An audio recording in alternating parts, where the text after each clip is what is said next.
मोहन माझीको नेतृत्वाधीन ओडिशा सरकार पुणी देले बड़ खुशी खबर। विभिन्न योजन जनता को नाना सुविधा देवा छड़ा सुभद्र योजन विपुल सफलता मोहन सरकार को दाबी मुताबक तांको सरकार वास्तव में लोकों सरकार ताहा प्रमाणित करिथिला। आउ एबे केंद्र और राज्यर मिलित डबल इंजिन सरकार पुणी एक धमाल करिसंती। खुश करि दैछंती राज्यर समस्त सरकारी कर्मचारी को। आज्ञा हाँ, जदि आपण कि आपणको परिवाररु केही सरकारी चाकरी करिसंती तांको पई एक खबर बेस खुशीयुक्त। मोहन सरकार शुक्रवार बड़ घोषणा करिसंती।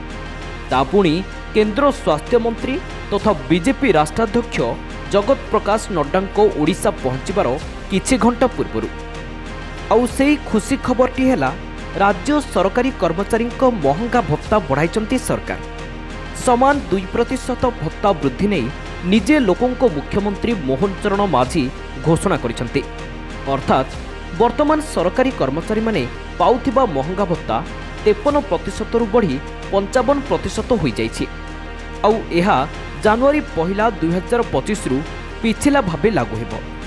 माने एप्रिल मासरे सरकारी कर्मचारी माने मोट दरमा सह 4 मासर अधिक 2% महंगा भत्ता मिसाई दरमा पाइबे, ता पुणी नगद आकार रे।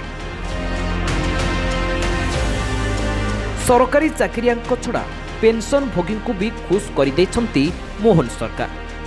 कारण सरकार पेंशनधारी टीआई रे मध्य 2% वृद्धि घोषणा करिसंती। सेमाने मध्य अनुरूप भावे एप्रिल मास पेंशन रे एही वर्धित टीआई पाइबे। एहा द्वारा राज्यर प्राय 8.5 लाख सरकारी कर्मचारी और पेंशन भोगी उपकृत हेबे। संप्रति देश में बढ़ुथिबा महंगाई को नजर में रखी राज्य सरकार एही निष्पत्ति नैछंती, जहा किछि मात्रा रे उभय पेंशन भोगी और राज्य सरकारी कर्मचारी को आश्वस्त करिबो। ब्यूरो रिपोर्ट, दिनांक टीवी।